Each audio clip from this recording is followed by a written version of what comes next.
All right. Good morning. Um, I am Jeff, Jeff Fosnacht, Fastnacht.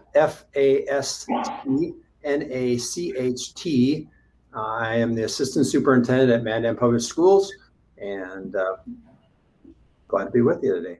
Hi, I'm Michelle Strand, MichellestRand, and I teach science physics at West Fargo High School.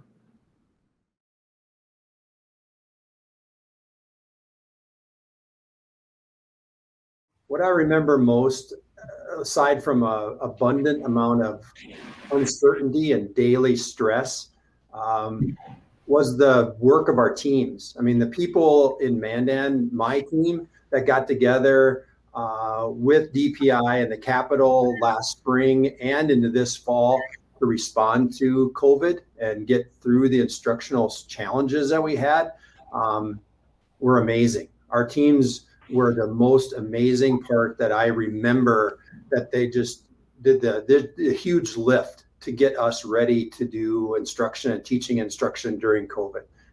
They're just amazing people. For me, what I'll remember the most about this year is my colleagues and how much support there was between teachers this year, more than in any other year. We had to be there for each other. Truly, as I think about this last year and how specifically education has responded to the pandemic, probably the most memorable thing for me was watching our educational leaders and our teachers of this state turn education into a completely different modality, in truly turning what we've considered to be the Titanic. Education's a tough thing to turn, but we literally turned it on its heels inside of just a few days, when the entire nation was in a place where we still have kids that are not back in school. We had students learning immediately, and really there wasn't hardly a bump in the road for these kids. Now, granted, they were learning in a little bit different of a different fashion, but the learning was still occurring nevertheless.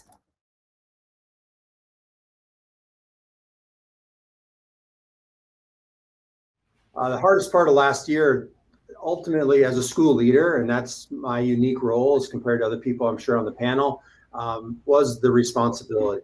I mean, the responsibility for a school, the plan, providing an education to our children, supporting families, busing, food service, special ed, our unique EL population. Again, language was a barrier there. Then supporting our staff. I mean, at times during the pandemic, we were spending as much time supporting our adults as we were our children, and just trying to navigate complete uncertainty. The responsibility for that in an organization with 600 plus employees and over 4,000 kids, that was the most difficult part of the last year. So I've without question, the hardest part of this year was dealing with the hybrid model of teaching, because it was essentially teaching twice. We had double the load because we were dealing with in-person and we were dealing with online at the same time. Not something I would ever want to repeat. The hardest part of this past year, I think, was having to have our foot on the gas pedal pushed all the way to the floor, and to never be allowed to let up for any period of time. And that's been essentially the case since about March 15th of 2020. I have watched people do heroic things, whether they were educators or first line responders or whatever, but our entire nation has truly had their foot on the gas pedal pushing through this pandemic. And just literally the mental and physical exhaustion that I've watched, at least the educators that I've worked with, go through, has been just an amazing feat and a very difficult thing to find with our educators.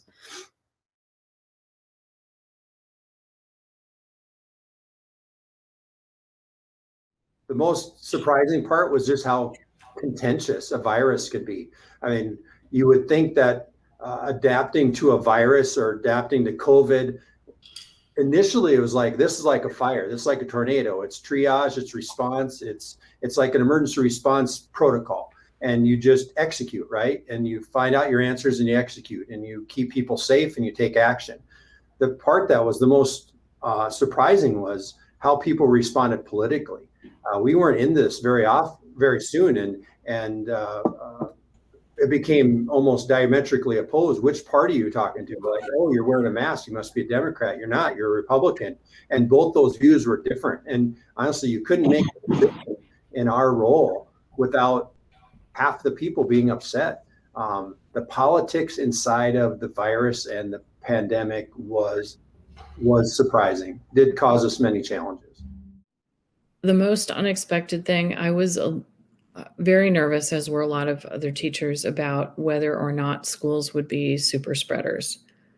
And the realization as the year went on that masks made the difference. Masks are why we were able to stay in hybrid and then even move to full-time back without causing issues or sending a lot of kids home or sending a lot of teachers home. And so that was probably the biggest surprise, is just how effective masks were in keeping schools from being super spreaders.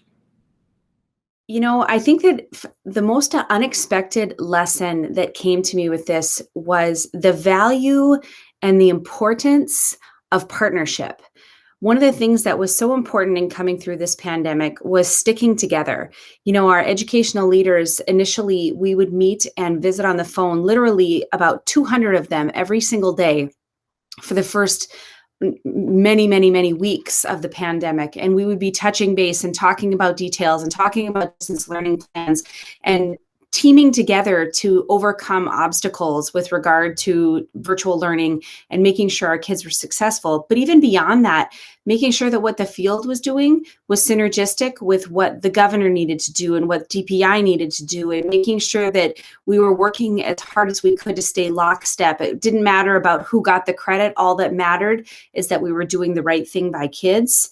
And that lesson of partnership and of working together and pushing everything in the same direction is something that I hope that we can take with us as we leave the pandemic in our past, and that we can continue that partnership in the best interest of students.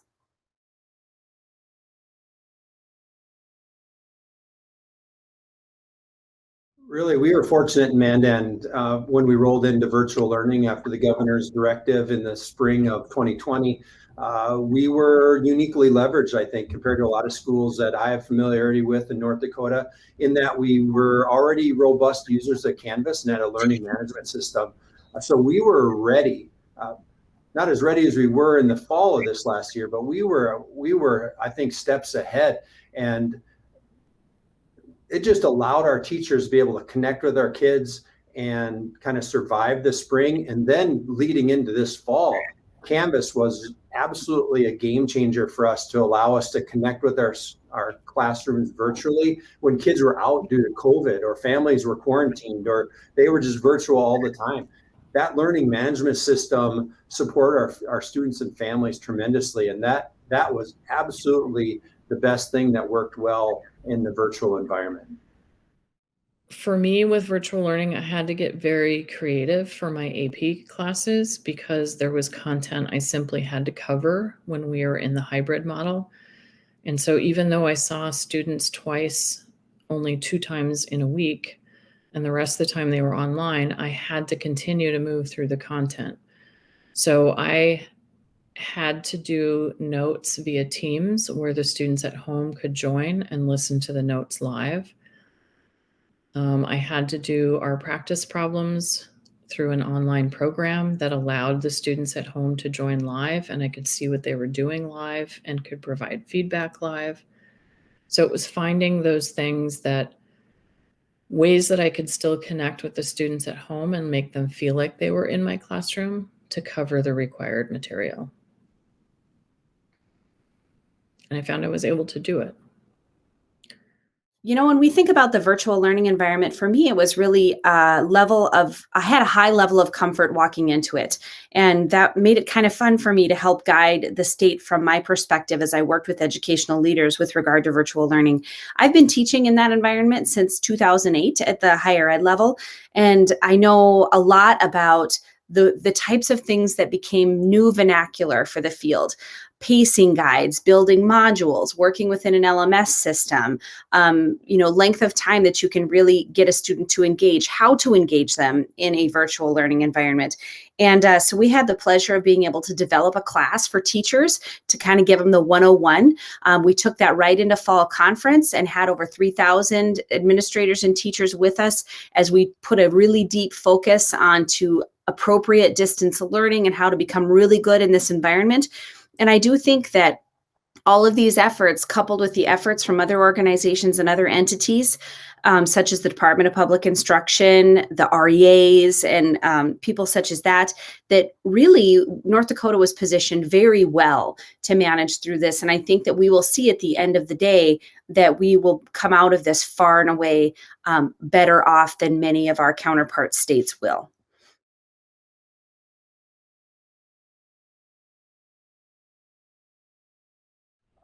Again, the thing that we're going to carry forward from this point forward, I don't see it changing until technology makes the next leap forward. The thing that we're going to take, the practice we're going to take forward after COVID is the use of Canvas, the integration of Canvas into our teaching and learning philosophy and our system. It is now one unified portal for K through 12 in our district. I mean, if you have a kindergartner, there is aspects of their learning and our teaching in Canvas. If you're a 12th grader, we use Canvas. It's how we communicate. It's how we organize and quantify our lessons. It's where we put snippets of instruction. I mean, if you couldn't get it today because you were out, I don't care if that's due to COVID or due to you were just at a track meet or a basketball game, you can go back into Canvas and relearn it. It was the way we can address not only synchronous instruction, because you can use Canvas while you're in a traditional class like we think of, but also asynchronously on your own time, when you need it, where you need it. I don't foresee us ever going away from the use of a really robust learning management system like Canvas. The other tool that I thought was absolutely great that we used was a tool called Pear Deck, which one of our tech people brought in. That's a way to get student feedback, student input as you're doing that, particularly remotely when we're not all together. Pear Deck was a game-changing tool that we brought into our Google Suite, and just a great mechanism for immediate feedback from students. I can't imagine how we would have survived COVID without Canvas. In my AP classes, I could not cut content. I simply had to cover the same amount of content because of what was being assessed on their exam. But in our regular physics class, we took a real hard look at what we were expecting the students to do and what we wanted them to learn. And we did pare some things down. And we just had a meeting and looked at what we pared down. And we strongly believe that what we pared down was the right stuff to pare down. And we're going to keep moving forward with the material cut that we cut.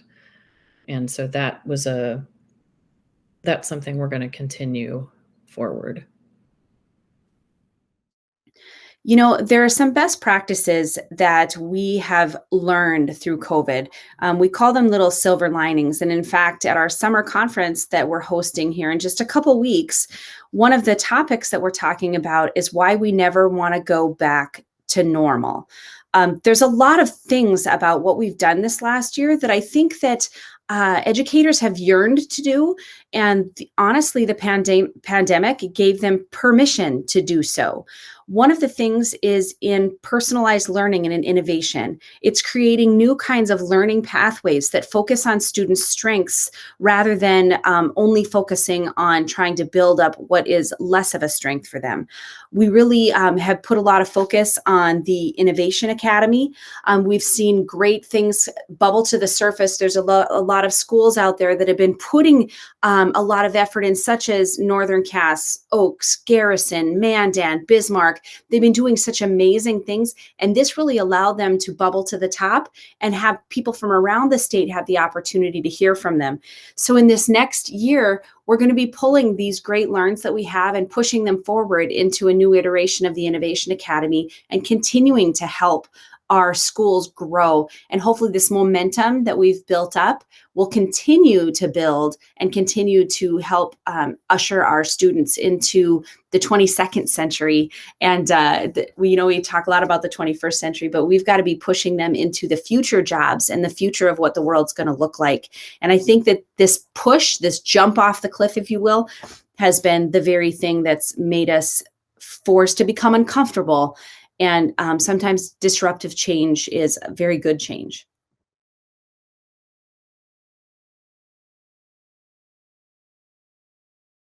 Yeah, my routines changed almost immediately. I mean, as soon as we got deep in, or the onslaught of COVID hit us in March of last year, Dr. Bitts and I, along with leaders throughout the state, were meeting daily. I mean, we had daily Zoom meetings. We all learned how to do Zoom, like the whole world. But we just kind of did daily Zoom meetings with leaders throughout the state, NDCL, DPI, the governor's office, whoever we needed to address the challenge each of those days.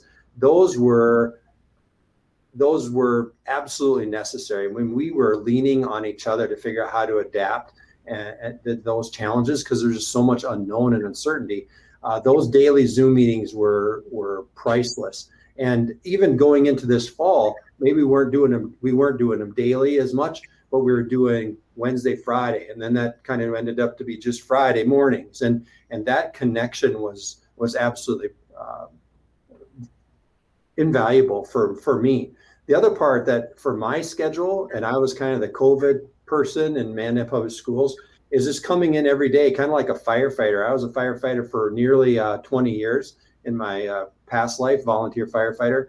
And it was the triage part. Every morning was triage in the fall. We'd come in, how many calls we get for Department of Health, who's out, who do we have to contact trace, what schools, what leaders do I call? Are we recording it? Do I need to get a hold of nurses? And then about November, that triage turned into it was really a huge lift then, because we had 30 to 37 staff members out around the early part of November. I mean, it was just, what's the next challenges? Who's out? How do we adapt? And that was a daily occurrence for most of the fall. I definitely had to shift priorities in that it was a lot about, at some point it became mental health, that the hybrid model was so challenging and required so much time and effort that I realized if I wasn't taking care of myself, I was not going to be doing a good job for my students either. And so that became a priority where it really hadn't been before. In the pandemic, one of the things that is interesting is every single day, the priorities that we had and the routine that we had once had before is something that is almost like a past dream. So my average work week has turned into a 60 or 80-hour work week as we try to figure out how and what people need as they get through this pandemic, how we can support them, how we can continue to grow and get better as we go through this. And the interesting thing is as we learn all this together, there's still a lot of the other stuff that needs to get done. Right now our schools are dealing with, okay, how do we appropriately use these ESSER dollars that have been granted to us by the federal government? And yesterday I just sent out an email reminding them, oh, hey, by the way, you have some other really important reports that are due that maybe we've forgotten about because we've focused so much now on these new priorities. So we hope that our parents, our leaders in the state can understand that so far we have just picked up and are spinning a lot more plates as an educator, and we haven't taken and putting any plates down on the floor. And there's only so much time, I think, that people, whether it be in education or it be in healthcare, can continue to work at this pace. So we are going to have to be reflective and think about maybe what were some of the things that we did in the past that are no longer necessary to be done, so that we can put our efforts and our focus on these overwhelmingly bright priorities and keep pushing in that direction.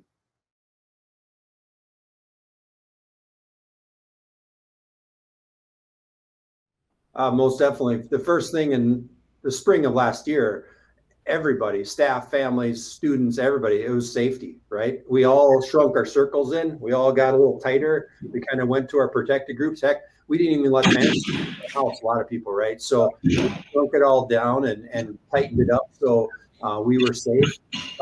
I'll say this year, it was nice to see that families were actually getting to the point where our staff were saying it wasn't about safety as much as positive reflection. There's a lot of people I interact with, my staff, that said, remember way back when in August or last spring, you know what, we're sitting in a pretty good place. It could have been a lot worse. I think that maybe gratitude, or we're in a better place, and just a way to find the good if we can. Even in the worst of times, we found the good in it, and we could be much worse. So finding the gratitude this spring was wonderful. There was a lot of people who were expressing that. I would say that families and students, I think, recognized mental health challenges more this year than in past years because of the extreme circumstances that we were all under.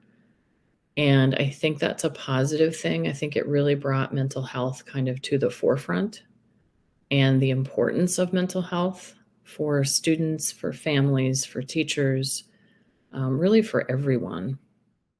So interestingly enough, as I looked past this past year, we think about how did the priorities of our first line with our students, maybe how did their perspectives change?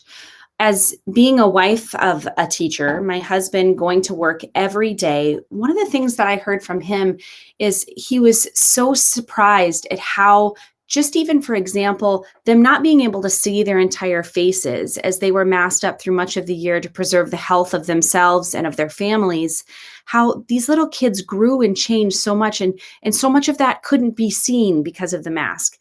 And he also noticed that it did change the social, emotional, and mental health of many of his students, having him as a teacher put a much heavier focus on that health and well-being so that he could help shepherd them through, along with all of his counterparts at the elementary school, and get these students to overcome some of the challenges of this last year and hopefully turn them into strengths.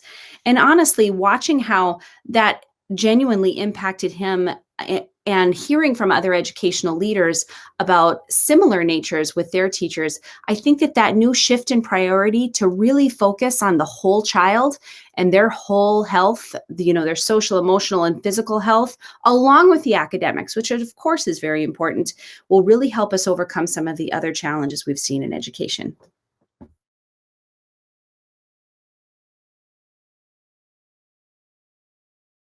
Yeah, we have two distinct partnerships I'd like to talk about. The first one was with Arizona State University. That was the learning suite, the learning platform that we use for K through 8 in our virtual academy that we had to roll out last spring. They were very helpful in getting that started for us. The other one I would say is every single school leader, NDCL, DPI, the governor's office, again, going back to those everyday calls and those Friday calls that happened all last spring and into this fall. We couldn't have done it without the collective brilliance of leaders throughout the state. I mean, we relied on just great people, great minds, hardworking leaders throughout the state and all those agencies to help navigate those changes. Our partnerships, we always work with schools and we're working together, but it was everybody. It was all in, and it was amazing. I would say the biggest partnership we saw was with our local internet providers. We had students who did not have any internet or very minimal internet services in their household. And obviously in a hybrid model, that is very difficult to connect. And so we worked with those internet providers to provide low cost or no cost service to those families. There was a big connection with the local health authorities in making decisions about what model to continue on, whether we continue on hybrid, whether we have to go to all online, or whether we can go back in person. There were partnerships in the mental health community that allowed for students and staff to have access to mental health professionals in the community, and that was constantly available. So, the North Dakota Council of Educational Leaders is an organization that supports all of our school administrators and our school directors. We've had a lot of long-standing relationships with a number of organizations throughout the state. Of course, those in education, such as the Department of Public Instruction, School Boards Association, ND United, other organizations out there. But what we found this year is we developed partnerships with other groups that strengthened us through the year. We strengthened our partnerships with our national organizations as they were able to bring us quick and easy information coming from the federal level. We strengthened partnerships with businesses within our communities that could help support our schools as they worked through the many layers of working through the pandemic. And one of the partnerships that I wouldn't say is new, but most certainly strengthened, that I cherish very much, is the increased alignment and the tightening of the partnership between our organization and the School Boards Association. That recognition of that tightness and alignment is really going to help, I think, overcome many future obstacles. The more that we can be synergistic with thought processes, with how we're going to approach the success of our students between the elected leaders, our school board members, and our higher leaders, our educational leaders, our business managers, our superintendents, our principals, that alignment of thought process is going to go such a long way toward the success of our students.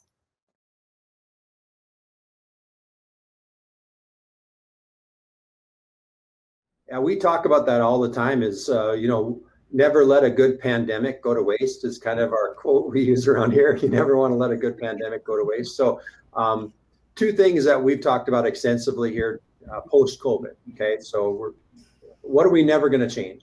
The first one is teaching and learning must be personalized. The use of Canvas and the tech that we've had and been fortunate to have for years in our district, those tools allow us to take the learning right to you. I mean, right to the student. That learning is personalized for them. And it's in the right chunk. It's at the right time. It's at the right pace. We instruct you when you need it, not just because your whole class, you're going to get it today. We can make that fit your needs, not necessarily you have to fit to my box as a teacher. Time, we've begun to erase the concept of time as the determiner of learning. It's about when you need to learn. It's about the standard. What do you need to learn when? We're going to address the standard when you need it, not, again, you have to fit to my time schedule. You have to learn it on my pace that I determine as a teacher. We're going to make that pace for you. And again, when we put those lessons in Canvas and you can go back and use them, do them at your own pace, and we can focus on the learning, not the time, I don't see us going back. The other one that hopefully a lot of us have learned and we talked about going out of virtual is, virtual work for some kids was actually a perfect solution. It was great, and we'll never give it up. We'll have a virtual option for them where they're kind of remote. But I think for a lot of people, it reinforced that relationships matter. It matters when you have a good relationship between an educator and their children. Both educators and children have shown that they crave that human experience of learning. And I don't think we'll ever underestimate the power of relationships and how it matters in learning. And it's important because learning we want to get to the brain, but before we get to the brain, we got to go through the heart. And then once we get to the heart, we can get to their brain. And we'll never go back on that. So in the future, I do hope that mental health becomes less stigmatized and is just an important part of education. And I also think that communication options to get students or parents more engaged in the learning process. I think that as difficult as this was for teachers and students, it was also incredibly difficult for some parents. But the modes of communication were often easier for parents than having them come into the building for meetings and such. And so I think that was a big thing that happened this year, is there was a lot more communication between parents, teachers, just staff in general. As I think about this last year, one of the things that I think is becoming even more overwhelmingly important, and the discussions that are going to continue as we roll into the future, is how do we take what we've learned, all of the ways that we've innovated within the schools, how can we recognize what's worked well versus the things that perhaps maybe haven't worked quite as well? And how do we carry them forward? What new pieces within our curriculum did we find to be really successful? What cross-curricular work did teachers do that all of a sudden turned the lights on for students? Did some of our kids do really well in a blended environment? And perhaps should they continue a little bit of that? Can they personalize their journey in education and get themselves closer to a successful one? There's so many learns that we've had that we would have never had without the unfortunate nature of the pandemic. But in the words of Pat Phillips, one of the folks from here in Bismarck Public Schools, he said, you can't let a good pandemic go to waste. And in North Dakota, we most certainly have not. So these continued conversations about what we've learned, how we've propelled education is only going to continue the momentum of pushing kids into a direction of personalizing their learning, helping them grow in their strength areas, and helping us overall getting them into the workforce and being contributing citizens for North Dakota.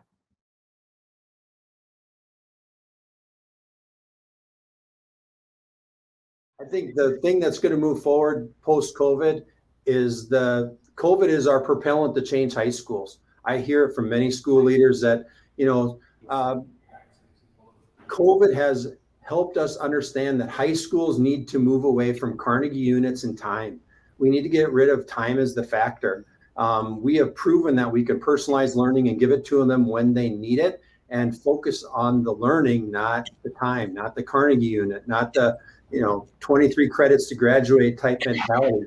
We're moving from a clock system into one that allows you to pace your learning in the way you want it, how you want it, when you need it, and maybe even in the way that you're really interested. So we could take the critical components of learning that you need, the critical aspects of a graduate. Like being a graduate in North Dakota high school should not be determined on you endured this amount of time. It should be you learn the correct competencies to be a graduate in North Dakota. How I get those competencies to you and you demonstrate them should now have many different ways to get there besides just in living through amount of time that we've set for you.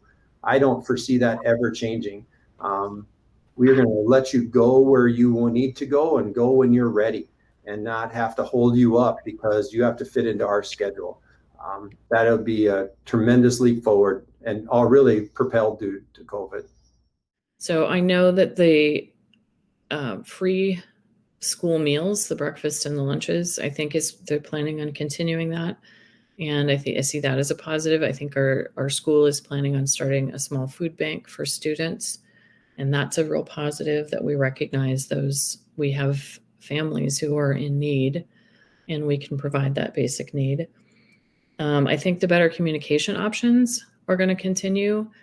I know that, sometimes it's difficult to attend meetings in person, and having an option to do it online has opened things up and is a possible option. And I think that's a positive that will continue.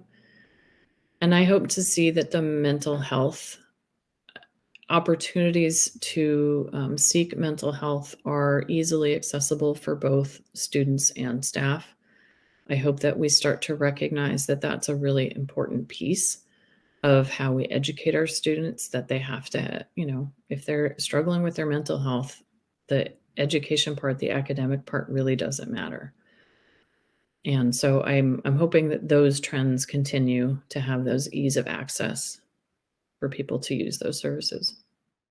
I believe one of the biggest changes that we'll never see going away, and honestly, it was already becoming permeated into our educational society, but it's become even more so, is the direct integration of technology into every field of work that we do. The world has been going this way anyway. You don't see anyone leave the home without their cell phones. It's almost like a new appendage for them. And I don't see that going away. But what I do see us doing is doing a better job about discerning how we use technology to our advantage. Technology is a blessing, and frankly, it's a curse. As we look to record these sessions together, we had all kinds of hiccups with technology and with the internet, but we also understand as there's beauty to it, there can also be danger. There are a lot of things out there that expose our kids to information and to topical areas that maybe they're not socially and emotionally ready for yet, that are not age appropriate. So really doing a good job of, because this technology is not going away and it's only going to make us better, but remaining cognizant of educating our teachers, our students, our parents, our community about appropriate use of technology, and making sure that our students are not falling into the negative side of technology as they continue to propel forward and innovate and personalize their learning. That's going to be a critical conversation that we'll continue to have, but that's going to be the biggest change we see. There's no going back. And I think that that's a good thing. Again, don't let a good pandemic go to waste. Let's continue to innovate together, continue to help our students grow, and continue to help see the success that we know that North Dakotans deserve and that they expect, frankly.